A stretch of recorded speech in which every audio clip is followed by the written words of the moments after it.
Добар ден и добродојавте во уште едно издание на Формула 1 на македонски, овој пат анализа на квалификациите за големата награда на Монте Карло, која ќе се вози утре недела со почеток од 15 часот и 10 минути по македонско време.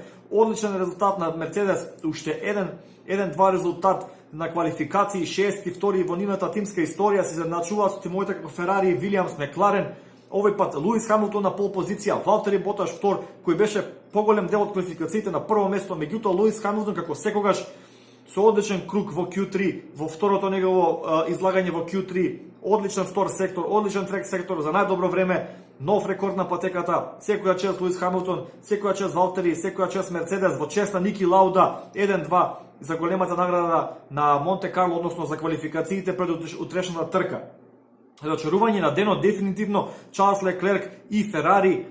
Најпрви Чарлс Леклерк направи една мала водачка грешка во Q1, каде што не застана на оној мост за мерење, иако беше повикан од стојардите, па потоа неговите колеги од боксот, неговите тимски колеги мора да го истуркаат назад на тој мост за мерење. Тука се изгуби малку време, можеби тука настана и мала конфузија во боксот на Ферари и потоа стратешка грешка каде што Ферари одлучи да не го испрати Чарлс Леклерк да го брани своето време, иако при тоа баш неговиот тимски колега Себастијан Фетел бркаше, влез во Q2 и катастрофална стратешка грешка, остана Леклерк во боксот, не го одбрани своето време кој го имаше претходно поставено и заврши како 16-ти, утре ќе тргнува како 16-ти за големата награда на Монте Карло. Да беше ова која било друга трка, ќе речевме ајде има шанси, меѓутоа Монте Карло знаеме дека може да биде ултра досадно и може кој како ќе тргне така да заврши. Се надеваме на црвени знамења, се надеваме на инциденти, се надеваме на безбедносни возила, се надеваме на непредвидливо време, само за да имаме возбудлива трка во Монте Карло, иако покрај гламурот трката во Монте Карло не е реално од тркачки аспект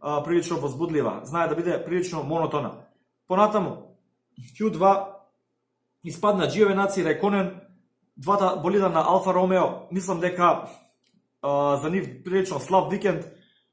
На 13-то место Грожан, кој за малку имаше инцидент со Газли, потоа и малку ја поткачи едната банкина во свиокот број 4, така што лош перформанс за Грожан. 12-то место дебитантот во оваа сезона Ландо Норис со Мекларен, горе-доле очекуван резултат за него. Мислам дека спарем од моја гледна точка Хулкенберг 11, повторно рачарување за Рено.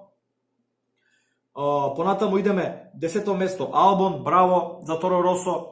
9-то место Саинц со Мекларен, релативно очекувано место. Кивијат 8-то место, мислам дека Кивијат ќе знае со Торо Росо и ќе се меша за борба за 5-6, меѓутоа очигледно во Q3 некои работи излегува на виделина.